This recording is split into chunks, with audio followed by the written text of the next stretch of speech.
Israel și Palestina Ierusalim, unde raiul întâlnește piatra. În zori, Ierusalimul strălucește auriu. Primele raze de soare se strecoară prin alei înguste, atingând cupolele și acoperișurile, ca și cum ar trezi orașul cu grijă. Vânzătorii își ridică obloanele, mirosul de pâine proaspătă plutește printre arcadele de piatră, iar pelerinii, mii la număr, își croiesc drum spre o singură inimă care bate sub 4 cercuri. Creștină, musulmană, evreiască și armeană. Acesta este orașul vechi, cu o lățime de abia 1 kilometru pătrat. Totuși conține 3 milenii de credință, luptă și dorință. Aici, istoria nu stă sub picioarele tale, ci îți apasă pielea. Fiecare piatră șoptește o rugăciune, fiecare rugăciune lasă o urmă de praf. În cartierul evreiesc, aleile se deschid într-o vastă piață unde se înalță un zid masiv, tăcut și etern.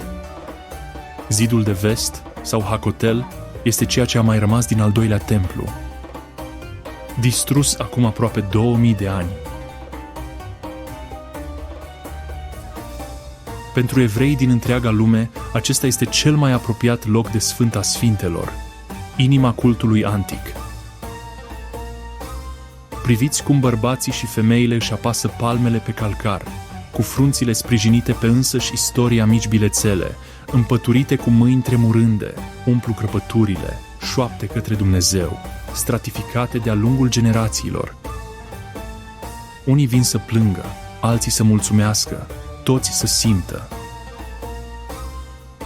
Și când vântul trece prin piață, purtând zumzetul înăbușit al rugăciunilor ebraice, sună mai puțin a doliu și mai mult a rezistență. Biserica Sfântului Mormânt.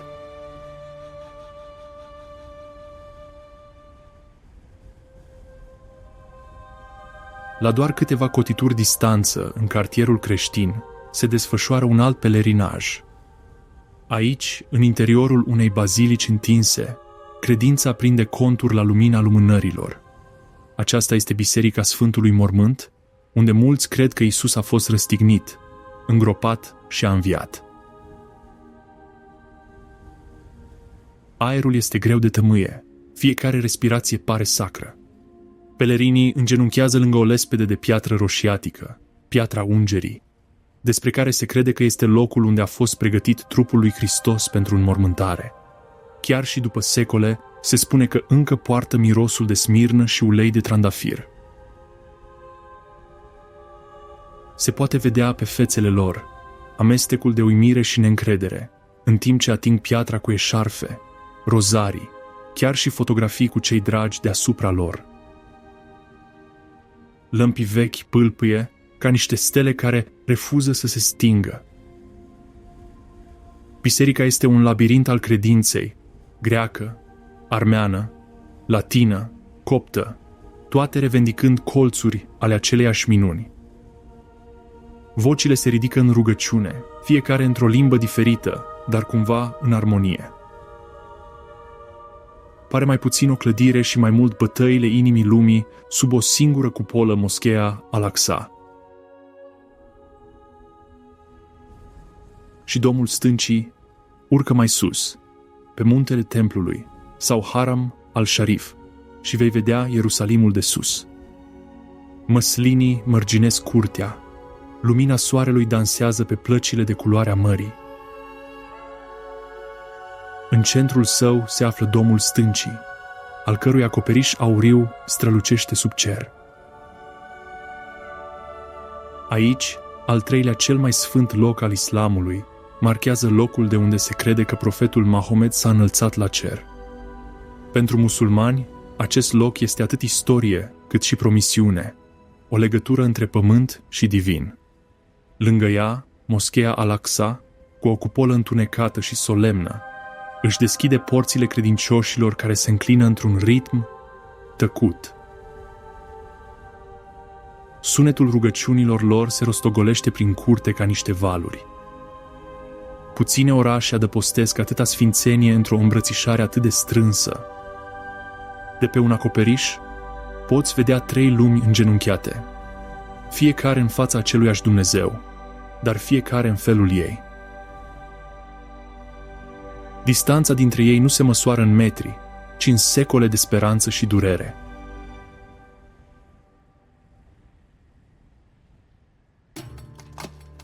Totuși, Ierusalimul nu este doar sacru, ci este viu. Plimbă-te prin piața orașului vechi, iar sfințenia lasă loc haosului uman. Condimentele se revarsă în piramide de culoare, lămpile de cupru strălucesc în soare, iar mirosul de cardamom și pâine prăjită umple aerul. Negustorii strigă în arabă, ebraică, armeană, engleză, limbi care se împletesc ca firele unei povești lungi.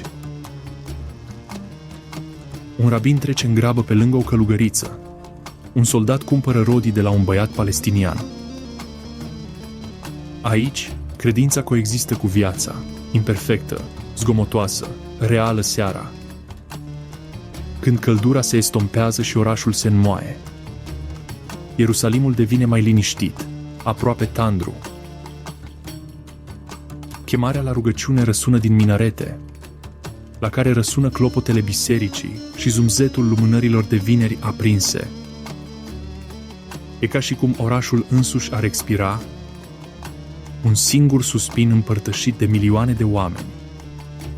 Ierusalimul nu este o destinație, este o coliziune a unor lumi. Aparține tuturor celor care cred în el și nimănui care îl poate revendica zidurile sale, despart și îmbrățișează. Pietrele sale amintesc și iartă. Stai aici suficient de mult și vei începe să înțelegi. Acest oraș nu este doar locul unde s-a născut credința, ci este locul unde credința continuă să învețe cum să trăiască dincolo de zidurile aurite ale orașului. Deșertul cheamă, vast, tăcut, etern, și astfel călătoria noastră continuă. Deșertul Iudeii, tăcerea profeților. Aici, tăcerea nu e goală, e străveche. Fiecare rafală poartă suflarea profeților, rebelilor și călugărilor care au căutat sens în pustietate. În aceste peșteri, păstorii au aruncat odată o piatră și au auzit istoria răsunând înapoi. Ceea ce au găsit au fost suluri sigilate în vase de lut, ascunse timp de 2 milenii. Manuscrisele de la Marea Moartă, fragmente de credință, scrise de o comunitate uitată care se autointitula Fiii Luminii. Unii spun că sulurile erau un mesaj către viitor, păstrate până când lumea era pregătită să le citească din nou. Mai la sud se înalță Masada, palatul regelui Irod transformat într-o fortăreață a sfidării. În anul 73 de Heșar, rebelii evrei au ridicat aici ultima lor rezistență împotriva Romei. Când înfrângerea a devenit sigură, au ales moartea în locul predării. Povestea lor încă mișcă vânturile care înconjoară aceste ziduri, un strigă de libertate sculptat în piatră. Arheologii au găsit depozite de alimente încă sigilate, ca și cum ar fi așteptat o bătălie care nu a venit niciodată. Dar nu tot deșertul este uscat. La câțiva kilometri distanță se află Ein Gedi, o explozie de verde pe un bej nesfârșit. Aici, regele David s-a ascuns odată de Saul, bând din izvoarele care curg, și astăzi caprele marine se cațără pe stânci așa cum o făceau acum mii de ani, iar aerul miroase a sare, salcâm și supraviețuire. Deșertul Iudeei este un paradox, steril și totuși viu, tăcut și totuși plin de voci din trecut, acolo unde credința a fost scrisă în suluri, testată prin foc și reînnoită în apă, dar chiar și tăcerea se sfârșește. Dincolo de aceste stânci, apele strălucesc, cel mai jos punct de pe pământ, unde viața începe din nou Marea Moartă, cel mai josnic miracol al pământului. Aici pământul se scufundă mai jos decât oriunde altundeva, la 430 de metri sub nivelul mării. Nici valuri, nici păsări, nici un sunet în afară de vântul. Marea Moartă, o oglindă de sare și lumină, unde orizontul parcă își ține respirația. În aceste ape nimic nu se scufundă, nici măcar gândurile tale.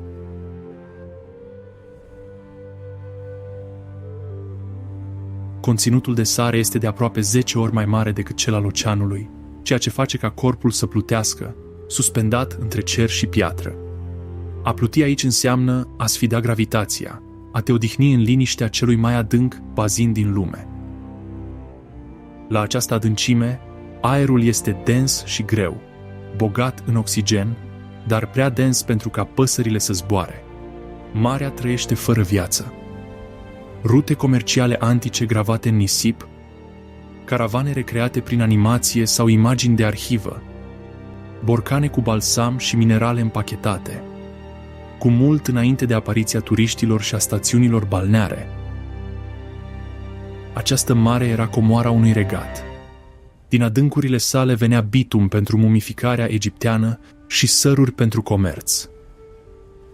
Aur negru transportat de caravane de-a lungul drumului regelui. Se spunea că însăși Cleopatra se îmbăia în aceste minerale, numindu-le secretul tinereții veșnice. Unii spun că frumusețea ei nu s-a născut din Nilul Egiptului, ci din această apă sărată tăcută, elixirul naturii, oameni acoperiți de nămol mineral negru, râsete amestecate cu sunetul apei. Centre spa moderne de wellness pe malurile Ain Bokek. Astăzi, Marea Moartă atrage pelerini de alt fel, cei care caută vindecare. Nămolul său mineral calmează pielea, ameliorează durerea și o regenerează. Timp de secole, acest loc a fost medicament pentru trup și suflet, unde fiecare grăunte de sare spune o poveste despre supraviețuire canioane care duc spre stâlpi de sare, unul dintre ei în formă de femeie, soția lui Lot. Imagini accelerate ale apusului de soare care transformă apa în cupru și roz. Biblia vorbește despre cetăți prefăcute în sare, despre o femeie care s-a uitat înapoi și a devenit un stâlp de piatră. Aici, peisajul își amintește stâlpi de sare se înalță ca niște fantome, amintiri ale unei judecăți străvechi, încremeniți în lumină. Localnicii spun că atunci când vântul este liniștit, poți auzi zumzetul mării, cel mai grav cântec de pe pământ. Se lasă noaptea. Stelele strălucesc deasupra apelor liniștite. Reflexiile estompează linia dintre pământ și cer. Marea Moartă nu este moartă. Respiră prin tăcerea ei, o oglindă pentru toți cei care vin la ea. Ne învață echilibrul între viață și pustire, vindecare și pierdere, frumusețe și decădere zorii peste apă. Un călător singuratic urmărește râul Iordan spre nord, camera alunecând deasupra căii sale șerpuitoare. Urmați Iordanul spre nord și veți găsi apa care odată s-a despărțit pentru un profet, un râu care încă poartă credința în aval. Râul Iordan și Marea Galilei, fotografii aeriene care trasează calea Iordanului printre stuf auriu, lumina dimineții de vreme sclipește pe apă. Pelerini în robe albe stau până la brâu, undele lărgindu-se în jurul lor.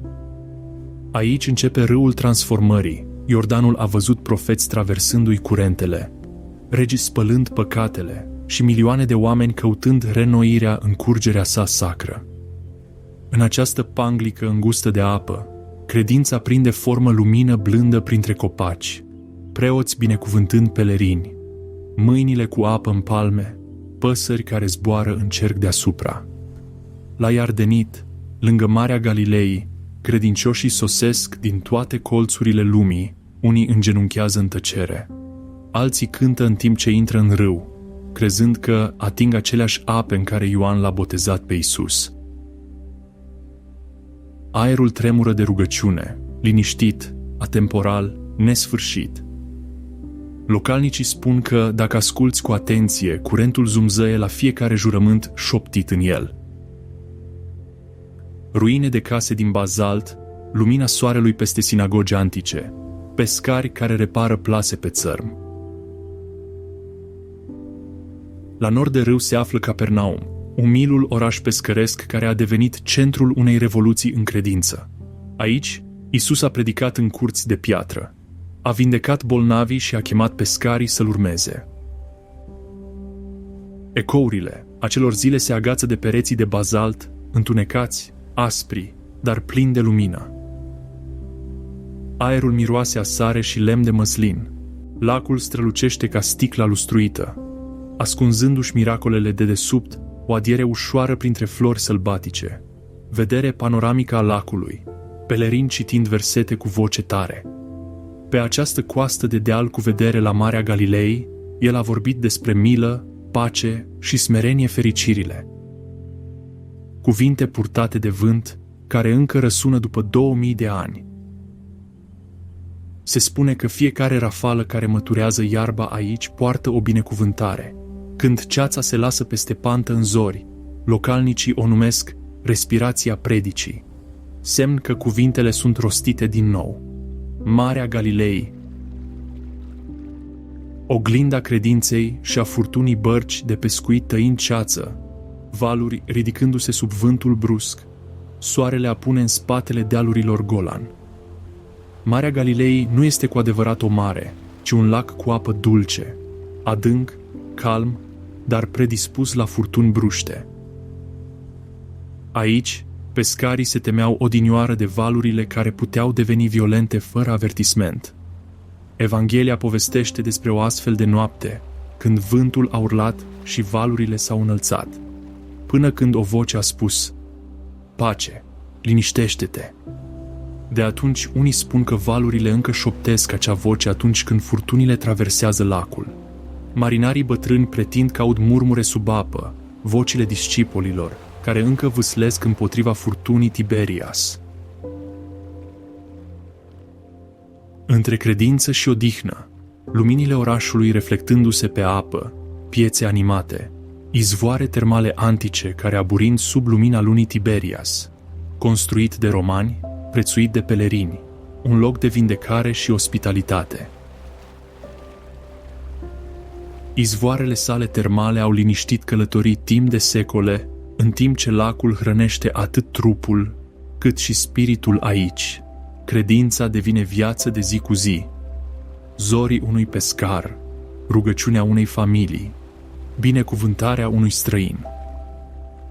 Noaptea se lasă peste Marea Galilei. Stelele unduiesc la suprafață ca niște felinare, Iordanul începe în înălțimi și se termină în adâncuri. Un râu care oglindește însăși viața. Curăță, hrănește și conectează. De la botez la furtună, de la liniște la cântec, fiecare picătură poartă o poveste a renașterii. De la apă la piatră. Spre nord, istoria se ascunde în ruine mai vechi decât imperiile. Munții nordici, Safed și misticii. Drumul urcă tot mai sus în Galileea, unde norii se agață de vârfurile munților, iar aerul zumzăie cu o prezență nevăzută. Acesta este Seift, orașul misticilor, al visătorilor și al luminii. Alei înguste, pietruite, uși pictate în toate nuanțele de albastru, lumânări pâlpâind în curțile străvechi. Legenda spune că fiecare ușă de aici este vopsită în albastru pentru a ține departe de ochiul sau pentru a aminti sufletului de rai. Safed pare suspendat între lumi, parte munte, parte miracol. Tăcerea sa nu este goală, ci ascultă. Parfumul de ceară de albine și cedru plutește pe străzi, undeva. O vioară cântă o melodie hasidică, ca și cum pietrele însele și-ar aminti. Locul de naștere al cabalei sinagogi, vechi iluminate de lămpi cu ulei, manuscrise răspândite pe mese de lemn, cărturari murmurând rugăciuni.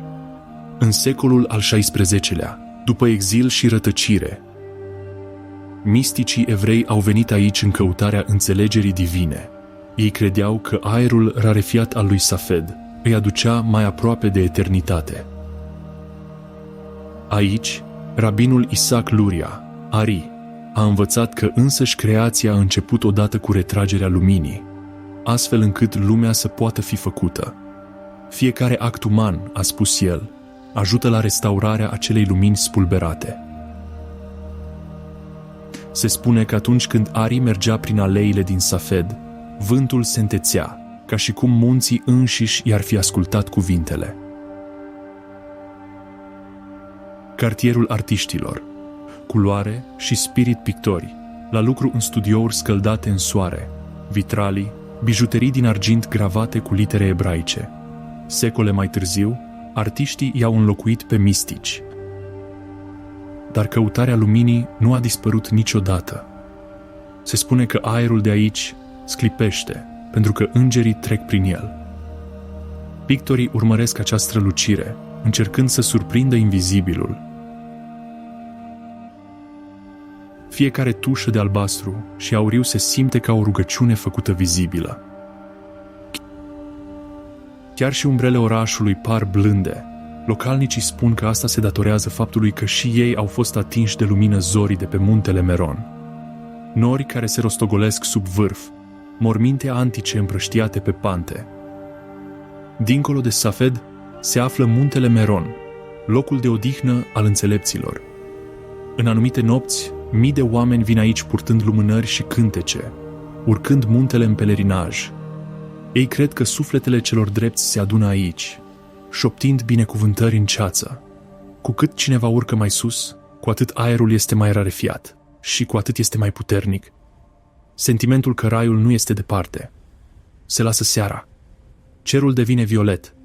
Lămpile pâlpâie în ferestrele albastre, iar fumul se ridică ca tămâia. Safed nu este un oraș pe care pur și simplu îl vizitezi, te învăluie fiecare perete. Fiecare umbră ascunde o poveste despre dorința de înțelegere, de apropiere, de lumină. În liniștea ei, începi să-ți auzi ecoul propriei inimi. Ceața începe să se risipească, dezvăluind văile de dedesubt, luxuriante și verzi, presărate cu podgorii și livezi. Pe pantele Galilei, pământul crește verde, podgorii, livezi și șoapta istoriei Nazaret și Betleem. Locuri de naștere ale credinței sus pe dealurile Galilei se află Nazaretul, mic, însorit, plin de glasuri și clopote bisericești. Odată un sat liniștit de pietrari și păstori, a devenit unul dintre cele mai sacre nume din istorie. Aici, credința și-a dat prima suflare. Se spune că pe aceste străzi, unde măslinii se apleacă peste zidurile de calcar, o tânără a auzit odată un înger vorbind.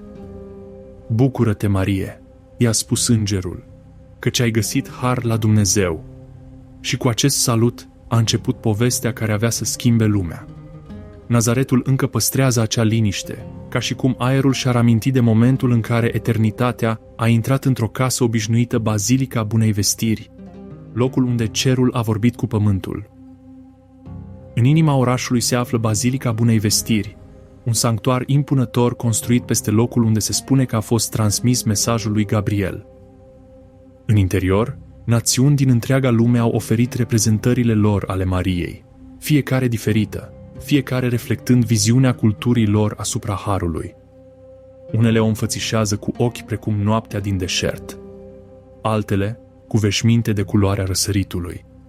Împreună, ele formează un mozaic al devotamentului, lumea adunată sub un singur acoperiș. Pelerinii îngenunchează lângă grota de sub altar, unde piatra întâlnește tăcerea.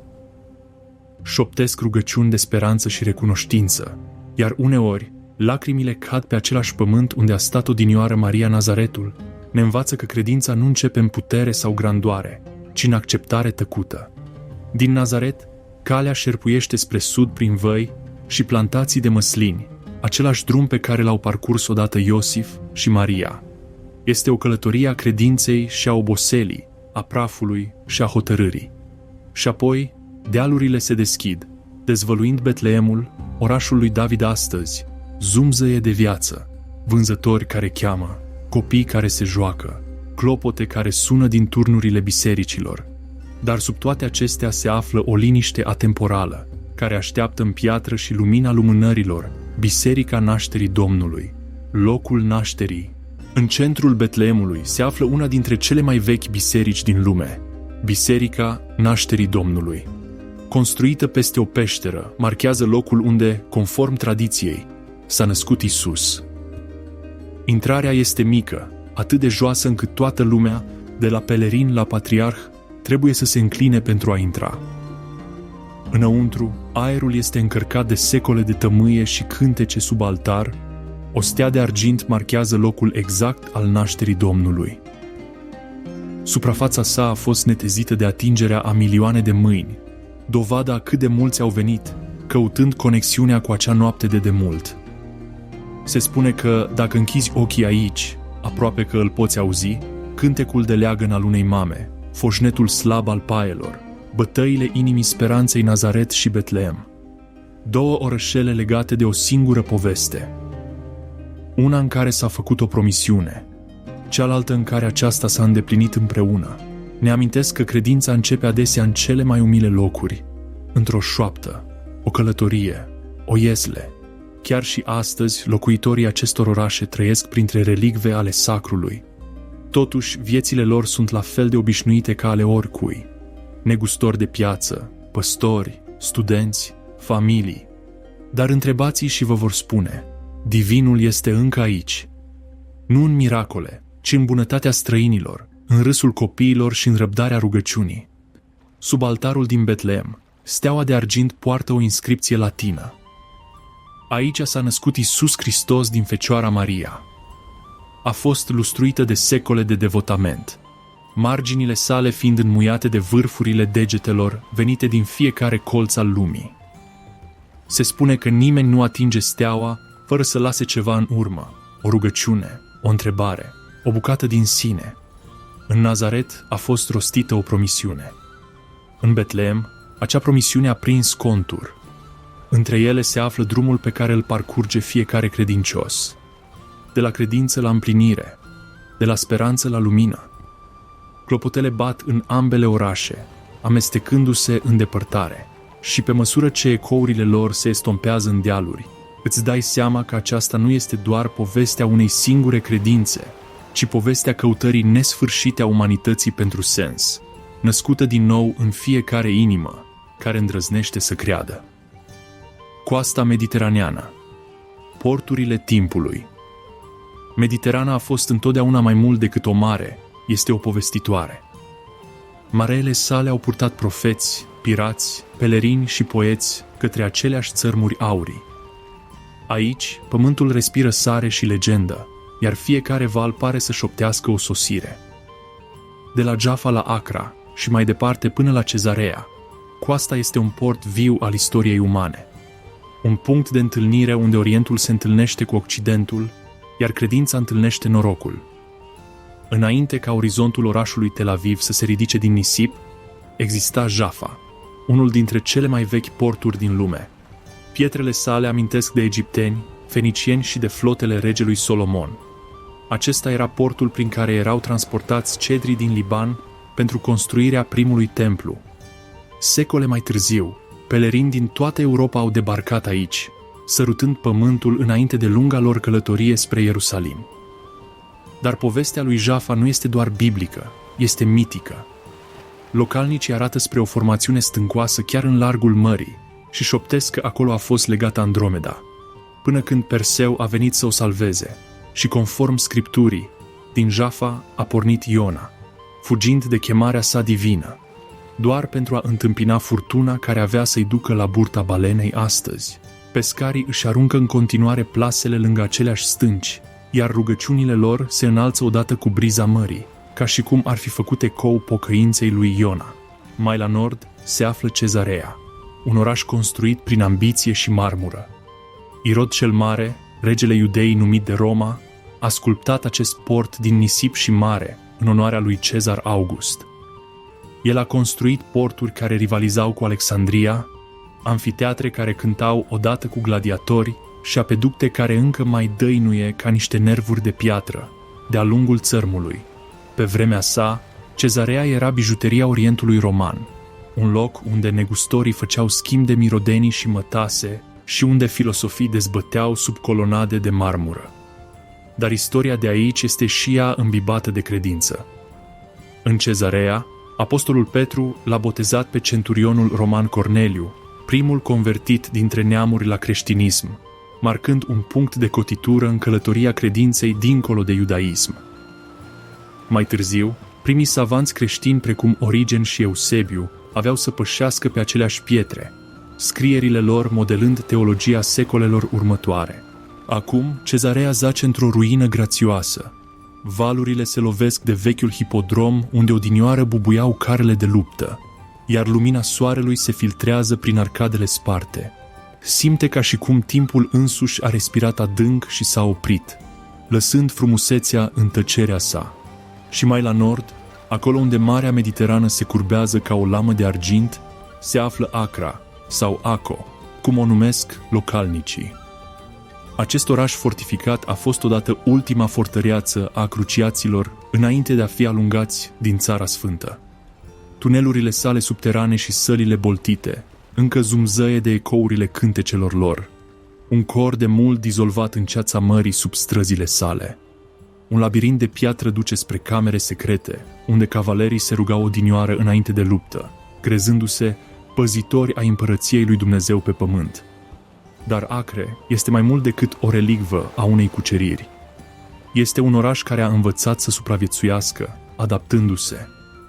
Armatele otomanilor, mamelucilor și britanicilor și-au lăsat fiecare amprenta, adunând credință peste credință, cultură peste cultură.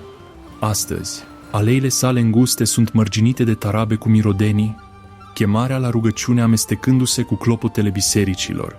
Și dacă te plimbi de-a lungul vechiului port la Apus, când valurile lovesc zidurile cruciaților exact cum trebuie, localnicii spun că încă poți auzi ecoul slab al imnurilor latine purtate de vânt.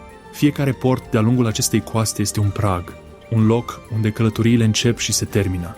Marea de aici a fost atât o dăruitoare cât și o primitoare, a adus profeți în siguranță și armate în asediu, a adus scrisori de dragoste și decrete de exil. Marea Mediterană își amintește de toate. Își amintește de inima tremurândă a lui Iona, de rugăciunile disperate ale cruciaților și de negustorii care o numeau odinioară Mare Nostrum, Marea noastră. Chiar și acum, pe măsură ce navele de marfă înlocuiesc caravelele, ritmul său rămâne același. Eterna venire și plecare a sufletelor în căutarea destinului. Orașele moderne au crescut în jurul acestor porturi antice, dar spiritul lor dăinuie. Vechile pietre din Jaffa găzduiesc acum galerii de artă. Zidurile fortăreței din Acra îi întâmpină deopotrivă pelerini și turiști. Amfiteatrul din Cezarea găzduiește concerte acolo unde odinioară gladiatorii urlau, muzica răsunând din nou din aceeași arenă, de data aceasta în pace. Și totuși, pe măsură ce soarele apune în mare, lumina aurie sclipește atât ruinele, cât și valurile, făcând imposibil de spus care este mai vechi, cântecul mării sau dorința umană de a-i aparține.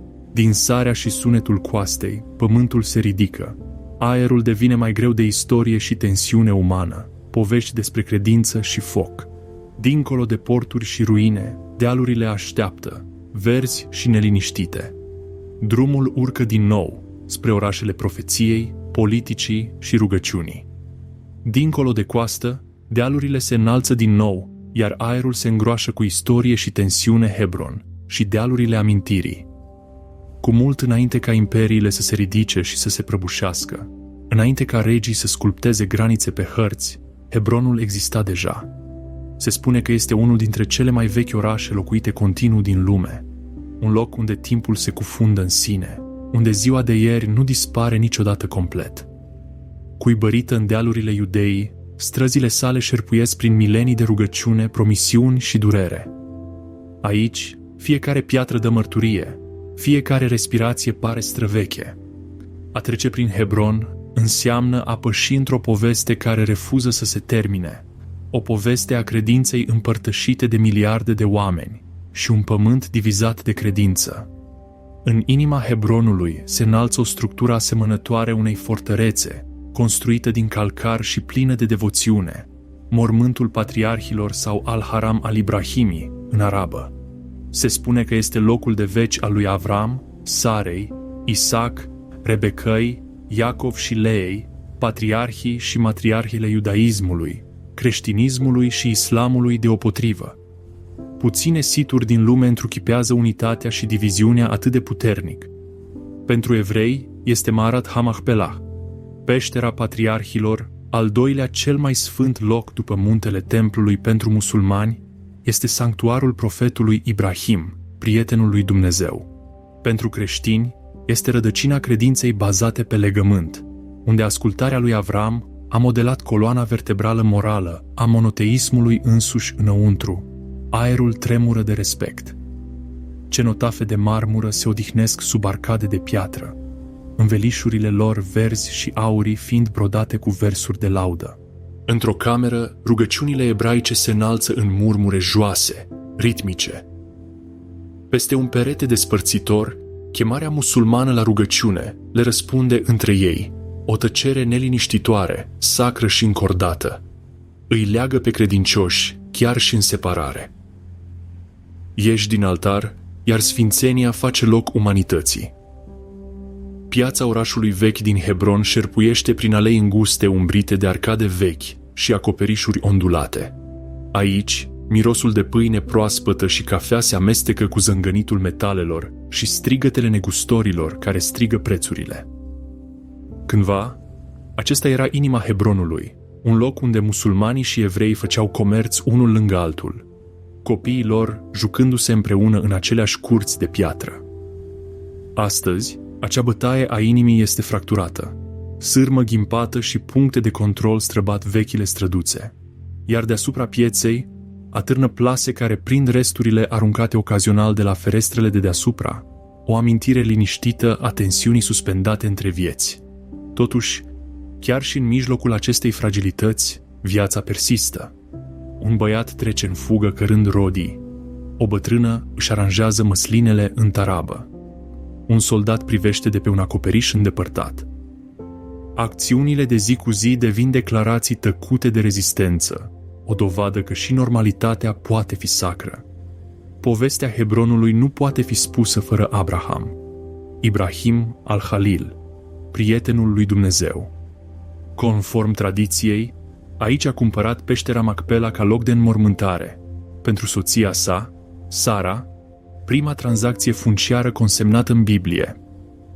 Acel act de credință, care a cumpărat teren pentru o promisiune încă neîmplinită, a devenit piatra de temelie pentru 3 religii. Însă moștenirea lui Avram nu este una de cucerire, este una de încredere. El a crezut fără să vadă, a ascultat fără certitudine și i-a primit pe străini cu brațele deschise, virtuți adesea uitate în conflictul la care este acum martoră memoria sa. Stând la mormântul său, nu putem să nu ne întrebăm: ce ar crede Avram despre zidurile construite în numele său? Își va plânge copiii, încă dezbinați de moștenirea credinței? Sau ar zâmbi, văzând că, chiar și prin dezbinare, chemarea la credință nu a tăcut niciodată? Hebron nu este un muzeu. Respiră, argumentează, se închină și rezistă. Străzile sale sunt purtate atât de pelerini cât și de patrule. Liniștea sa este întreruptă atât de rugăciuni cât și de proteste. Sunt zile când chemarea muezinului se ridică peste acoperișuri, alăturată clopotelor bisericilor venite de departe, o armonie de moment ce transcende toate zidurile. Și apoi sunt zile când aerul se înghesuie, iar frica se așterne ca praful peste alei. Totuși, sub toate acestea, dealurile păstrează amintirea, nu doar a ceea ce desparte, ci a ceea ce a început aici. Credința într-un singur Dumnezeu, un singur legământ, o singură umanitate comună.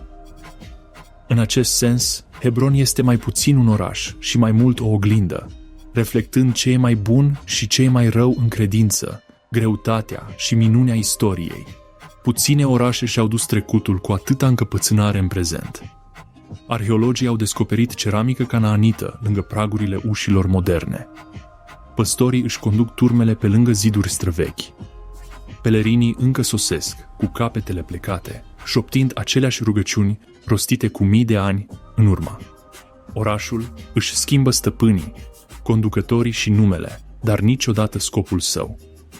Hebron rămâne ceea ce a fost dintotdeauna. Un loc de întâlnire între promisiunea cerului și rezistența pământului Tel Aviv și Israelul modern. Povestea orașului Tel Aviv nu începe cu o piatră străveche, ci cu nisip, dune nesfârșite și mișcătoare de pe malul Mediteranei. În 1909, 66 de familii evreiești stăteau aici, trăgând la sorți cu scoici pentru a împărți pământul. Încă nu exista un oraș, ci doar vânt, mare și speranță. Un secol mai târziu, acel vânt poartă muzică din cafenelele deschise. Marea zumzăie pe fundalul unei linii de sticlă și lumină, iar speranța s-a transformat în mișcare, constantă, neliniștită. Vie Tel Aviv nu este un oraș antic, dar dă senzația că viitorul este construit pe oase străvechi. Este pulsul Israelului modern, tânăr, creativ, cu siguranță treaz. Dacă Ierusalimul se roagă, Tel Aviv dansează. Și undeva între cele două, spiritul pământului își găsește echilibrul. Inima orașului Tel Aviv strălucește alb sub soare. Orașul alb, așa cum este numit, găzduiește peste 4.000 de clădiri în stil Bauhaus, mai multe decât oriunde altundeva pe pământ. Acestea au fost proiectate de arhitecți evrei germani care au fugit din Europa în anii 1930, aducând cu ei o viziune a simplității moderne. Acoperișuri plate, balcoane curbate, ferestre deschise, lumină și funcționalitate mai presus de ornament. Astăzi, aceste clădiri fac parte din patrimoniul mondial UNESCO, nu doar pentru frumusețea lor, ci și pentru ceea ce reprezintă: renaștere prin design, refugiu transformat în creativitate. Plimbă-te pe bulevardul Rothschild și încă poți simți acel amestec de tragedie și reînnoire. Supraviețuitorii care au sosit doar cu o identitate reconstruită din beton și curaj. Este o arhitectură care respiră rezistență, un oraș care s-a construit din exil. Tel Aviv nu doarme niciodată cu adevărat. Ziua, zumzăie de inovație, startup-uri care se ridică în turnuri de sticlă, ingineri care programează la cafea, visători care schițează idei care ajung în Silicon Valley. Ei o numesc națiunea startup-urilor, iar Tel Aviv este inima sa palpitantă. Noaptea, aceeași energie se schimbă. Chitare de-a lungul plajei, râsete din barurile de pe acoperișuri, valuri care se rostogolesc sub lumina lunii, în timp ce oameni din 100 de națiuni se întâlnesc pe același nisip. Acesta este orașul în care religia ia o pauză, iar individualitatea ocupă un loc central. Vei găsi piețe pline de culoare, precum Piața Carmel, unde aerul miroase a citrice și zaatar, iar artiștii stradali transformă zidurile dărâmate în galerii ale sfidării și speranței. Vocile ebraice, arabe, engleze și ruse se îmbină într-o singură melodie urbană, dezordonată, umană și absolut magnetică. Însă povestea Tel Avivului nu poate exista fără Jaffa, geamăna sa antică. Mai veche decât Roma și menționată în sulurile egiptene, Jaffa a fost cândva poarta de acces către Mediterană, portul de unde se spune că Iona a pornit înainte de a fi înghițit de peștele cel mare. Aici, livezile de portocali au făcut cândva orașul faimos, parfumul lor răspândindu-se pe coastă. Astăzi, aleile sale pietruite găzduiesc studiouri de artă, moschei, biserici și cafenele unde familii evreiești și arabe stau una lângă alta, savurând humus, cafea și vorbind împreună. Este o coexistență delicată, uneori pașnică, alteori tensionată, dar totuși reală. Jaffa și Tel Aviv nu sunt opuse. Sunt oglinzi, una străveche și uzată, cealaltă neliniștită și nouă. Împreună, ele spun o singură poveste, aceea că trecutul și viitorul acestui pământ trebuie să învețe să respire același aer. În turnurile din Tel Aviv, viitorul zumzăie în fiecare colț, startup-uri de inteligență artificială, laboratoare de biotehnologie și pionieri ai energiei durabile redefinesc ce este posibil. Totuși, în mijlocul tuturor acestor inovații, există o întrebare constantă. Ce înseamnă să fii modern într-un ținut atât de străvechi? Tinerii israelieni trăiesc aici între contradicții. serviciu militar și volei pe plajă, rugăciune și protest, identitate și libertate.